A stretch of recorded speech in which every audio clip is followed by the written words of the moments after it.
Assalamualaikum warahmatullahi wabarakatuh dan salam sejahtera. Hari ini kumpulan kami akan membentangkan BMMB 3203 Morfologi Bahasa Melayu iaitu tugasan 2 penghasilan produk. Ahli kumpulan kami terdiri daripada 3 orang iaitu Izzah, Izzat dan juga Jiai. Ini adalah isi kandungan yang terdapat dalam portfolio kami iaitu pengenalan morfologi, sumber dapatan atau bahan yang diambil dan dianalisis, pembentukan perkataan baharu, isu kesalahan bahasa, kesan berkaitan isu kesalahan bahasa, langkah mengatasi isu kesalahan bahasa dan juga rumusan. Baiklah, berikut saya akan menerangkan mengenali pengenalan morfologi. Istilah morfologi berasas daripada perkataan morfologi, iaitu perkataan morfem yang digabung dengan logos yang berasas daripada bahasa Yunani. Morfem bererti bentuk dan logos bererti ilmu. Maka berdasarkan makna unsur-unsur pembentukannya itu, istilah morfologi bererti ilmu tentang pembentukan perkataan. Rehan 1984 berpendapat bahawa morfologi ialah bidang linguistik yang mempelajari susunan bahagian perkataan secara gramatik. Sementara Kamaluddin Haji Hussein dan Siti Haji Abdul Aziz 1997 pula menyatakan bahawa morfologi ialah disiplin ilmu bahasa yang mengaji struktur, bentuk dan penggolongan kata. Abdullah Hassan 2006 turut menyatakan bahawa morfologi ialah bidang linguistik yang mengaji bagaimana perkataan itu dibina.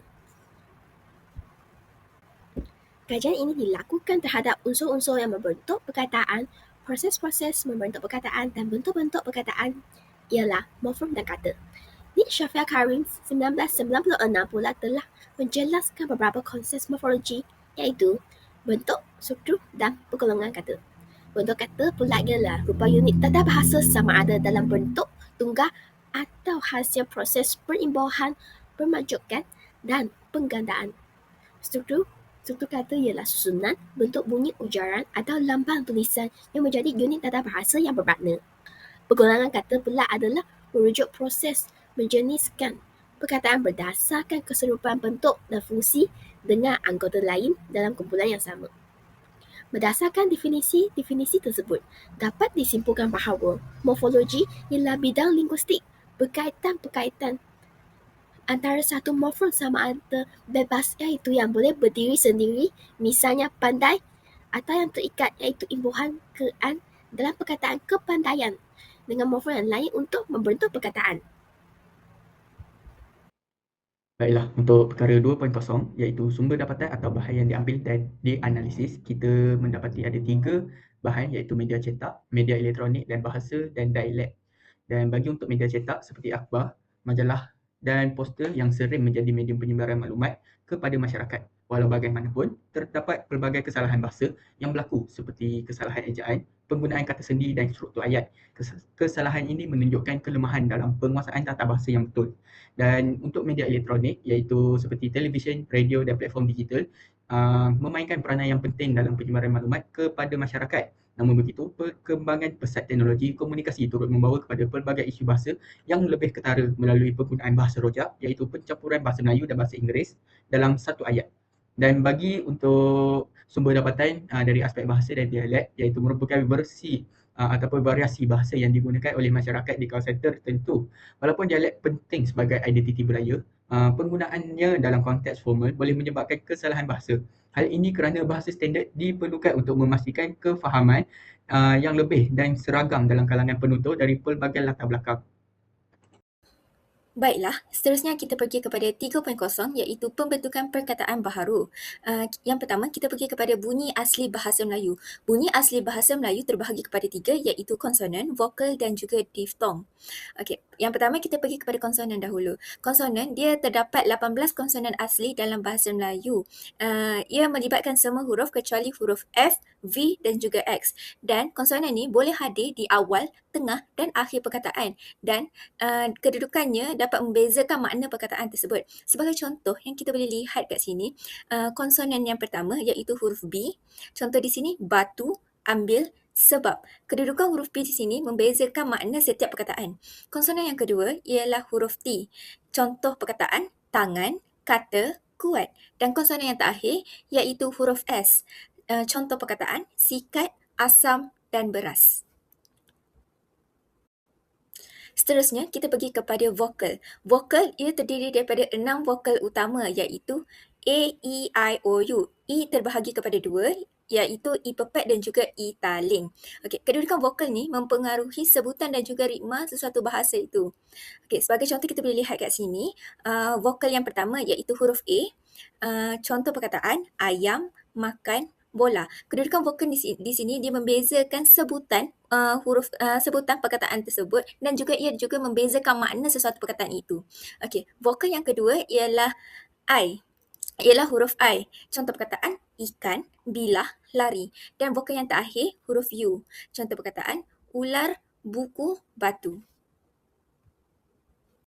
Baiklah, yang terakhir, diftong. Diftong ni ia merupakan gabungan dua vokal dalam satu suku kata yang menghasilkan bunyi geluncuran. Antara jenis-jenis diftong, ia terbahagi kepada 3 iaitu I, au, oi. Sebagai contoh di sini, diftong yang pertama, I. Contoh perkataan, pantai, pandai. Diftong yang kedua, au. Contoh perkataan, pulau, harimau. Dan diftong yang terakhir, oi. Contoh perkataan, amboi, cakoi. Baiklah, kita pergi kepada pembentukan perkataan baharu yang seterusnya iaitu bunyi pinjaman bahasa asing. Pada awalnya, bunyi ini tidak wujud dalam sistem asal bahasa Melayu kerana bunyi ini diserap daripada bahasa asing seperti bahasa Arab dan juga bahasa Inggeris. Hal ini bertujuan untuk memenuhi keperluan istilah moden pada masa kini. Antara jenis-jenis bunyi yang dipinjamkan dalam bahasa asing ialah F, V, TH, DZ, DH, Z, SH, KH, GH dan Q. Di sini kita boleh lihat contoh. Contoh huruf F.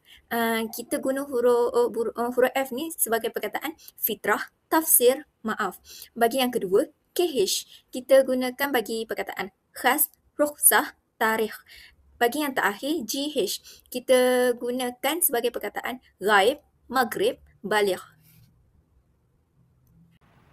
Okey, baiklah seterusnya saya akan menerangkan tentang pembentukan perkataan baharu dengan imbuhan pinjaman bahasa Sanskrit. Imbuhan awalan yang pertama, maha, tata, pra. Okey, setiap imbuhan awalan mempunyai fungsi yang tersendiri dan juga saya berserta dengan contoh perkataan bagi setiap imbuhan awalan. Fungsi bagi imbuhan awalan maha ialah membentuk kata adjektif dan kata nama. Maha membawa maksud paling atau tahap yang terbesar. Contoh perkataan bagi imbuhan awalan maha ialah maha siswaja, maha guru, maha raja. Bagi imbuhan awalan tata pula berfungsi digunakan khusus untuk menerbitkan kata nama. Tata membawa maksud sesuatu susunan atau peraturan. Contoh perkataan bagi imbuhan awalan tata seperti tata susila, tata syara, tata bahasa. Imbuhan awalan pra berfungsi menerbitkan kata nama yang membawa maksud sebelum atau syarat kepada sesuatu. Contoh perkataan bagi imbuhan awalan pra seperti pra sejarah, pra universiti. Okay, baiklah seterusnya. Berikut merupakan contoh imbuhan awalan. Contoh yang pertama, swa. Imbuhan ini berfungsi membentuk kata nama yang memberi makna tersendiri. Contoh bagi imbuhan awalan swa, swasta yang bererti berdiri sendiri. Swalayan pula bermaksud layan diri sendiri. Tuna. Imbuhan awalan tuna berfungsi. Imbuhan ini yang memberi makna tiada atau tidak mempunyai. Contoh perkataan bagi imbuhan awalan tuna. Tuna karya yang memberi maksud penganggur. Tuna wisma yang memberi maksud tiada rumah. Okay, baiklah. Berikut juga merupakan sambungan contoh dari slide yang tadi. Okay, imbuhan awalan yang pertama, eka. Eka yang membawa maksud satu. Imbuhan ini memberi makna bilangan. Contoh perkataan, eka bahasa, satu bahasa. Eka nada, satu nada. Dui, dua. Dui ini memberi makna juga bilangan. Dui bahasa mempunyai maksud dua bahasa. Dui fungsi mempunyai maksud dua fungsi. Tri, tiga. Juga memberi makna bilangan. Tri bulan sama erti dengan maksud 3 bulan. Tri bindu sama erti dengan maksud 3 tahun. Pasca 5 yang berbawa maksud 5. Imbuhan yang memberi makna bilangan. Contoh perkataan bagi imbuhan awalan pasca. Pasca dera yang sama maksud seperti 5 dera. Pasca sila yang sama maksud seperti 5 dasar. Seterusnya, pembentukan kata baharu bukan sahaja daripada imbuhan pinjaman Sanskrit, juga mengambil juga dari imbuhan pinjaman Arab dan Parsis. Berikut saya menyatakan beberapa contoh imbuhan akhiran yang ambil daripada bahasa Arab dan Parsis. Yang pertama, imbuhan akhiran man. Imbuhan akhiran man berfungsi menerbitkan kata nama yang pengertian pelaku atau pemilik sesuatu perbuatan atau sifat. Contoh perkataan budiman, seniman. Imbuhan akhiran yang kedua ialah wan. Imbuhan akhiran wan berfungsi merujuk lelaki atau individu secara umum yang terlibat dalam sesuatu bidang. Contoh perkataan hartawan yang bermaksud pemilik harta tersebut. Sukarelawan yang bermaksud berlaku yang sudi melakukan sesuatu secara tanpa mengharap balasan. Imbuhan akhiran yang seterusnya wati. Wati digunakan untuk perempuan yang terlibat dalam sesuatu bidang atau memiliki sifat tertentu. Contoh perkataan seniwati, angkasawati. Imbuhan akhiran yang seterusnya nita. Nita digunakan untuk merujuk kepada wanita. Contoh perkataan karya wanita, biduanita.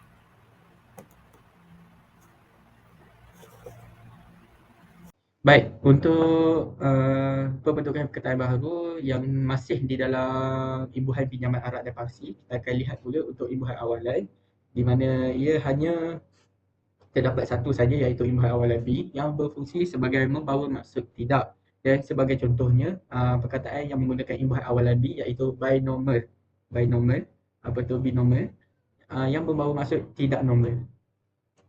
Untuk imbuhan akhiran, bagi imbuhan pinjaman Arab Parsi, terdapat imbuhan akhiran wi ataupun i, dan imbuhan akhiran iyah, dan imbuhan akhiran in, at, dan ah. Dan fungsi untuk kesemua imbuhan ini lain-lain. Dan kalau kita lihat fungsi untuk imbuhan yang pertama iaitu wi, imbuhan akhiran yang pertama iaitu wi dengan i, menimbulkan bentuk kata adjektif ataupun sifat. Sebagai contohnya, perkataan duniawi. Dan untuk fungsi perkataan yang fungsi imbuhan akhiran, imbuhan akhiran iyah yang membawa maksud makna sifat atau ciri-ciri. Dan sebagai contoh, perkataan yang menggunakan imbuhan akhiran iyah, terdapat perkataan alamiah dengan ilmiah. Dan untuk imbuhan akhiran yang terakhir iaitu in, at dan ah, berfungsi sebagai menunjukkan kata nama lelaki dan perempuan. Dan sebagai contohnya, kita dapat lihat pada perkataan muslimin, muslimat dan muslimah. Untuk pembentukan perkataan baharu yang seterusnya, ia menggunakan imbuhan pinjaman daripada Yunani, Latin dan Inggeris. Dan untuk imbuhan awalan, bagi pinjaman Yunani, Latin dan Inggeris, terdapat imbuhan awalan pro, anti dan poli. Dan untuk fungsinya, bagi imbuhan awalan pro, menunjukkan tanda memihak. Sebagai contoh, pro kerajaan yang bermaksud maksud seseorang itu berpihak kepada kerajaan. Dan untuk imbuhan anti dia keterbalikan daripada imbuhan pro, iaitu menunjukkan tanda melawan. Sebagai contoh, anti sosial ataupun anti kerajaan yang bermaksud maksud perlawanan terhadap kerajaan tersebut. Dan untuk imbuhan awalan yang seterusnya iaitu poli, memberi pengertian yang banyak. Dan sebagai contoh, perkataan yang menggunakan imbuhan awalan poli iaitu poliklinik. Baik, untuk seterusnya, terdapat juga imbuhan pinjaman Yunani, Latin, Inggeris yang tak proaktif, iaitu bukan imbuhan asing tetapi sebahagian daripada kata pinjaman. Namun, bentuk-bentuk ini berpotensi menjadi awalan dalam pembentukan kata bahasa Melayu. Dan kalau kita lihat imbuhan awalan yang tak proaktif, terdapat imbuhan awalan makro, meta, mikro, mili dan tele. Dan untuk contoh perkataan imbuhan awalan makro iaitu makronutrien dan makroekonomi. Dan untuk imbuhan awalan meta, terdapat perkataan metakognitif ataupun metamorfosis. Dan untuk imbuhan awalan mikro, terdapat mikronutrien dan mikroorganisma. Dan imbuhan kawalan mili, terdapat perkataan milimeter dan miligram. Dan yang terakhir bagi imbuhan awalan tele, iaitu telegram dan telepati. Baiklah, kita pergi kepada isi yang seterusnya, iaitu isu kesalahan bahasa.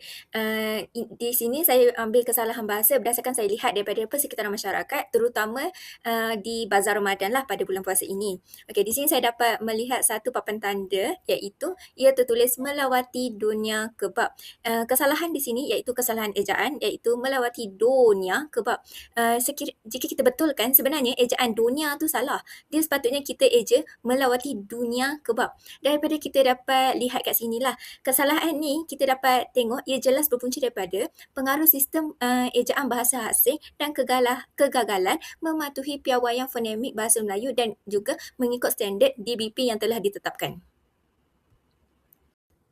Kesalahan yang seterusnya iaitu sama juga, iaitu kesalahan ejaan di sini. Kebanyakan saya lihat di Bazar Ramadan tu, mereka mengeja murtabak, MURTABAK, dan dia mengikut sebutan dan tidaknya mengikut ejaan. Sebenarnya ejaan sebenar bagi murtabak ini adalah martabak. Ini adalah ditulis dalam Kamus Dewan Bahasa dan Pustaka. Dan daripada di sini kita boleh lihatlah, kesalahan ni dia berpunca daripada pengaruh sebutan tempatan dan kurang pematuhan kepada ejaan rasmi yang telah ditetapkan dalam DBP dan juga standard bahasa Melayu. Dan juga dia juga boleh berpunca daripada kurang pengetahuan daripada masyarakat kita lah tentang ejaan sebenar. Baiklah, kesalahan yang terakhir bagi persekitaran masyarakat yang saya dapat jumpa iaitu papan tanda kesalahan ejaan juga, iaitu wan apam balik. Dia sama juga, mereka mengeja mengikut sebutan mereka. Sedangkan ejaan yang sebenar ialah wan apam balik. Dan kesalahan ini dia berpunca daripada pemindahan sebutan dialek ke bentuk tulisan tanpa mematuhi ejaan rasmi bahasa Melayu yang sebenar dan tidak mematuhi juga Kamus Dewan Bahasa dan Pustaka yang telah ditetapkan oleh DBP. Baiklah, seterusnya saya akan menerangkan bahagian 4.0, iaitu isu kesalahan bahasa dalam media cetak. Gambar berikut menunjukkan kesalahan pada perkataan tata terbit. Pembetulannya ialah tata tertib. Sepatutnya dieja secara rapat. Analisis kesalahan. Kesalahan ini ialah kesalahan ejaan yang melibatkan kekeliruan dalam kata majmuk. Dalam bahasa Melayu, kebanyakan kata majmuk dieja berpisah. Contohnya, kereta api dieja secara berpisah. Rumah sakit juga dieja secara berpisah. Oleh itu, masih ada sesetengah orang menganggapkan tata terbit juga perlu dipisahkan. Oleh itu, kita mesti sedar bahawa perkataan tata terbit ini dieja secara rapat dan merupakan satu perkataan sahaja. Baiklah, isu kesalahan bahasa di media cetak yang seterusnya ialah kesalahan yang didapati ialah perkataan pasar raya. Pembetulannya pasar raya. Analisis kesalahan. Berdasarkan buku ini, terdapat kesalahan kata majmuk dari segi ejaan perkataan pasar raya kerana perkataan ini dieja secara berjantung. Sepatutnya dieja secara berapat. Perkataan pasar boleh berdiri sendiri, raya juga boleh berdiri sendiri. Hal ini kerana hanya terdapat 15 kata majmuk mantap yang boleh dieja secara berjantung.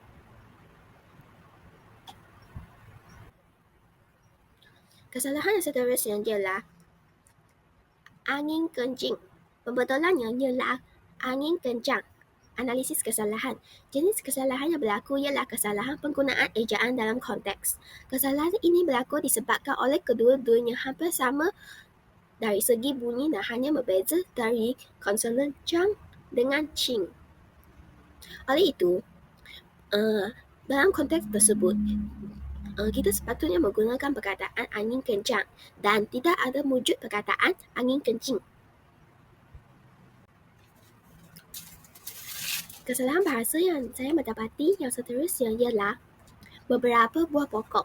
Pembetulannya ialah batang.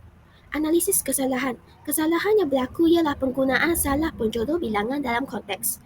Penjodoh bilangan buah lebih sesuai digunakan untuk benda-benda besar dan padu dan tidak mempunyai bentuk yang tertentu. Manakala penjodoh bilangan batang sesuai digunakan untuk menunjukkan benda-benda yang panjang atau tinggi seperti pokok.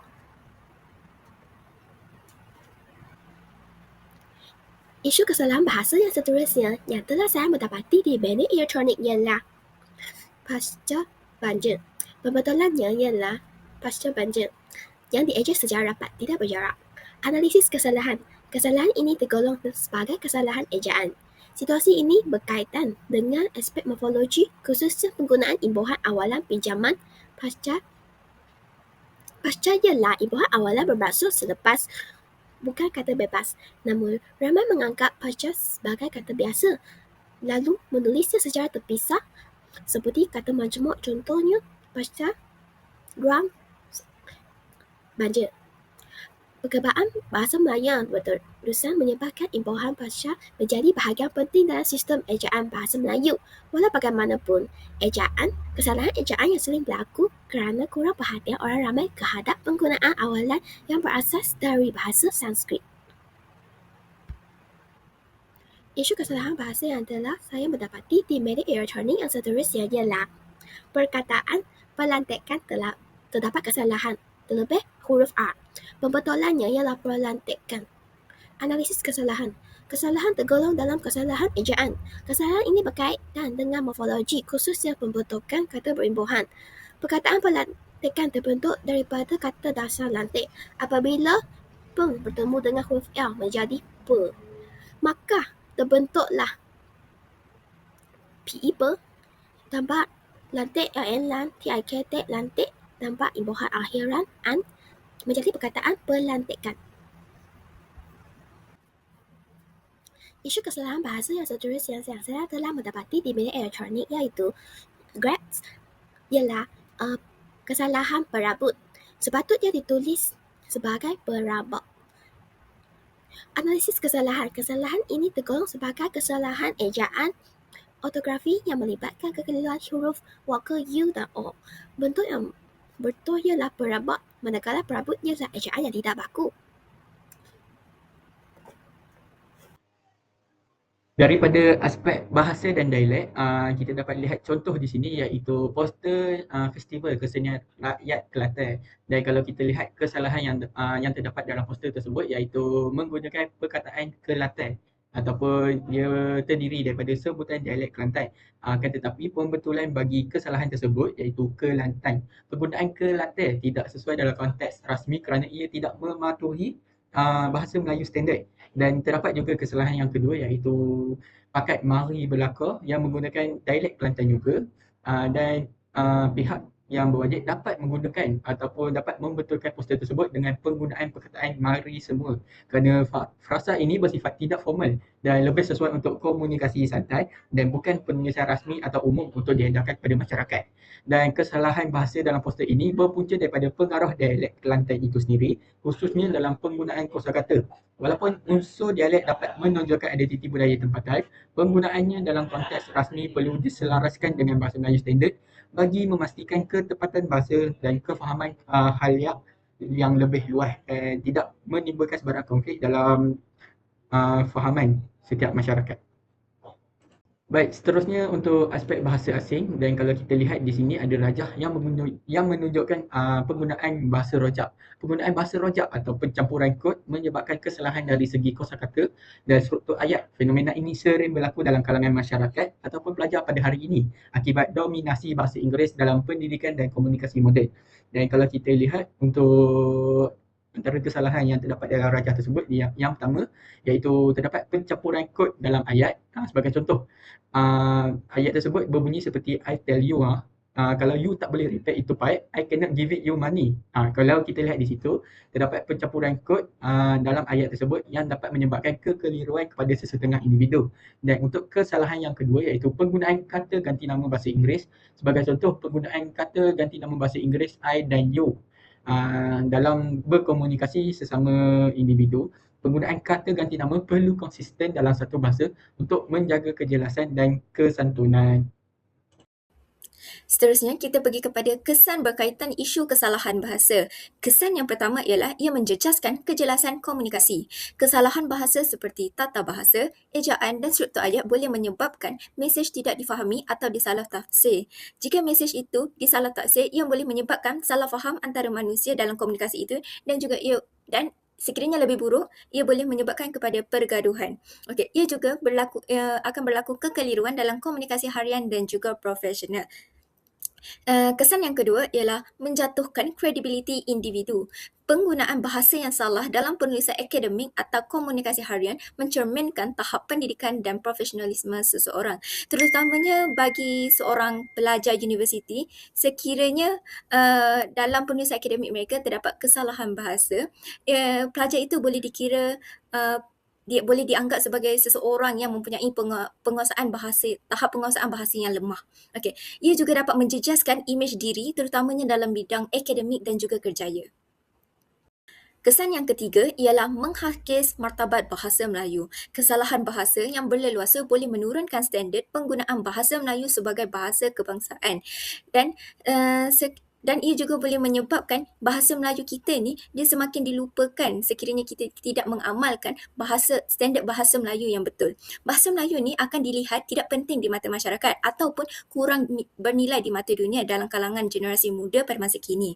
Okey, kesan yang terakhir iaitu mengurangkan keindahan dan ketepatan bahasa. Bahasa yang tidak tepat dari segi struktur dan pilihan kata akan kehilangan nilai estetika dan kejelasan makna itu. Bahasa akan menjadi hamba dan tidak berkesan lagi sebagai media ekspresi. Dan dari situ kita tak nampaklah seni dalam sesuatu bahasa itu sekiranya kita sebagai contoh kita mencampur adukkan bahasa kita dengan bahasa yang lain, iaitu yang dikenal pasti sebagai bahasa rojak. Seterusnya, kita pergi kepada langkah mengatasi isu kesalahan bahasa. Langkah yang pertama ialah peranan guru sebagai model bahasa yang betul. Penggunaan bahasa yang betul oleh guru memberi kesan langsung kepada penguasaan murid kerana murid meniru gaya bahasa tersebut.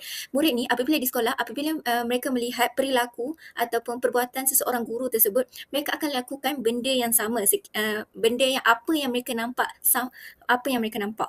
Okay. Sekiranya guru menggunakan bahasa tidak standard, murid juga cenderung akan mengulang kesalahan yang sama juga dan ia boleh menjadi lebih teruk daripada itu. Bab kata peribahasa, bapa kencing berdiri, anak kencing berlari. Langkah yang kedua ialah penggunaan bahan rujukan bahasa yang standard. Rujukan seperti kamus, buku tata bahasa dan panduan bahasa membantu memastikan penggunaan bahasa yang tepat. Di dalam bilik darjah kita boleh mengamalkan atau kita menerapkan dalam bilik darjah tu untuk menggunakan kamus Dewan Bahasa dan Pustaka sekiranya terdapat kekeliruan dalam ejaan, perkataan ataupun kesalahan tata bahasa. Okey, hal ini penting untuk mengelakkan kekeliruan makna dan juga struktur ayat. Okay. Langkah yang ketiga ialah mengawal pengaruh bahasa tidak formal. Penggunaan bahasa tidak formal seperti di media sosial menyumbang kepada kesalahan ejaan dan struktur ayat. Sebagai contoh saya boleh bagi tahu di sini, murid menggunakan media sosial dan mereka menggunakan bahasa singkatan di media sosial itu. Dan apabila mereka terbiasa menggunakan bahasa itu, mereka akan terbawa-bawa bahasa itu di dalam kelas seperti dalam penulisan karangan. Okay. Sebagai contoh, bahasa singkatan dan campuran boleh mengganggu standard bahasa dalam diri murid. Langkah yang terakhir, memperbanyakkan latihan penulisan dan pembetulan. Di sini, di dalam bilik darjah, guru boleh menerapkan latihan konsisten membantu mengenal pasti pola kesalahan dan membetulkan kesalahan secara sistematik. Sekiranya murid itu membetulkan kesalahan, mereka akan lebih ingat mereka akan lebih cakna dan juga lebih ingatlah tentang kesalahan yang mereka lakukan. Aktiviti seperti menulis karangan, membuat rumusan dan pembetulan kesalahan sangat efektif. Dari situ murid dapat belajarlah perkataan baharu, ejaan yang sebenar dan lain-lain lagi. Bagi 7.0 iaitu rumusan, secara keseluruhannya analisis terhadap isu bahasa dalam media serta pembentukan kata baharu memperlihatkan bahawa bahasa Melayu sedang melalui proses perkembangan yang dinamik. Dalam konteks morfologi, isu bahasa seperti penggunaan bahasa rojak, kesalahan tata bahasa, pengaruh dialek dan penggunaan bahasa tidak baku dalam media elektronik dan cetak jelas menunjukkan berlakunya penyimpangan daripada norma bahasa Melayu standard. Walau bagaimanapun, dalam masa yang sama, perkembangan ini turut menyumbang kepada penggayaan kosakata melalui pembentukan kata baharu, hasil penggunaan imbuhan pinjaman daripada bahasa Sanskrit, Arab Parsi serta Yunani Latin Inggeris. Dari sudut morfologi, proses ini menunjukkan keupayaan bahasa Melayu untuk menyesuaikan dan menyerap unsur asing ke dalam sistem bahasanya tanpa menjejaskan sebarang struktur asasnya.